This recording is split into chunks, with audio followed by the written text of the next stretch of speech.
আমি আপনাকে ভালোবাসি, আপনার মনের মাঝে একটু জায়গা করে দেবেন? আমাদের এই সম্পর্কটার কি নাম দেওয়া যায়? তুমি আমার ঘড়ি, আমি তোমার লাঠি, আর আমাদের এই সম্পর্ক ভালোবাসার সুতোয় বাঁধা থাকবে। যদি কখনো শেষ হতে ছিঁড়ে যায়? অনেক শক্ত করে ধরে রাখবো। আজ সন্ধ্যাবেলায় সোনার বাংলার রেস্টুরেন্টে দেখা কর। রেস্টুরেন্ট কেন? এসব ভীষণ দরকার আছে। ঠিক আছে, আজ তোমার বার্থডে। সরি, কিছু মনে করো না। তোমার বার্থডে তা আমি সঠিক জানতাম না। Happy birthday to you. আজ আমার বার্থডে? আমি তো ভুলে গেছিলাম। আসলে আমার বার্থডে তো আমি কখনো পালন করিনি, তাই থ্যাংক ইউ। কেক কাটো। এই মুহূর্তে আমার কাছে কোনো টাকা নেই। এই ঘড়িটার মোবাইলটা রেখে যাচ্ছি। আমি টাকা নিয়ে এসে এগুলো নিয়ে যাবো, কারণ আমার গার্লফ্রেন্ড কখনো আমার কাছে কোনো জিনিস খেতে চায়নি, আজ চেয়েছে। দেখুন, এটা আমরা পারবো না। প্লিজ দাদা, আমার একটা কথা রাখেন। কি হয়েছে? তোমার কাছে টাকা নেই তো কি হয়েছে? আমার কাছে তো আছে। আজ এই খুশির দিনে আমি তোমাকে খাওয়াবো। না না, আমার কাছে আজ। আমি জানি তোমার কাছে নেই। সবসময় বয়ফ্রেন্ডরাই কেন গার্লফ্রেন্ডদের খাওয়াবে? গার্লফ্রেন্ডরা বুঝি বয়ফ্রেন্ডদের খাওয়াতে পারে না?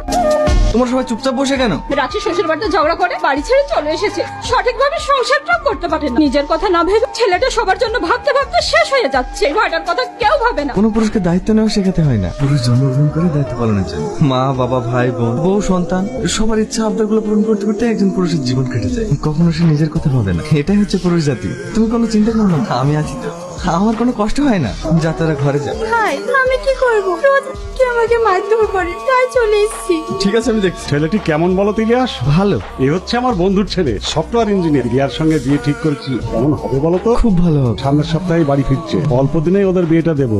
আপু, আমি এখন বিয়ে করব না। আমার এখনো পড়াশোনা শেষ হয়নি। কোনো চাপ নেই, বিয়ের পরেও পড়াশোনা।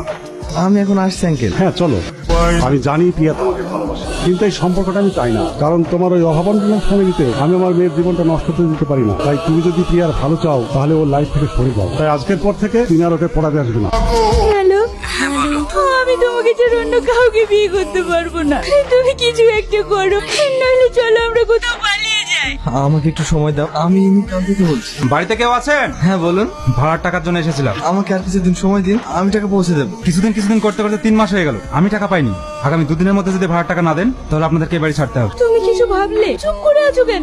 আমি তোমায় ভালোবাসি, আমি তোমার ভালো চাই। আমি তোমায় সুখে রাখতে পারবো না। তুমি ওই ছেলেটিকে বিয়ে করে না। তুমি কি পাগল হয়ে গেছো? তুমি কি বলছো ভেবে দেখেছো? আমি সব ভেবেই বলছি। আমার এই দুঃখের সংসারে নিয়ে গিয়ে তোমার জীবনটা শেষ করতে পারবো না। কিন্তু আমি তোমাকে অনেক সুখে রাখবো। তুমি আমাকে যেভাবে রাখবে আমি সেভাবেই থাকবো।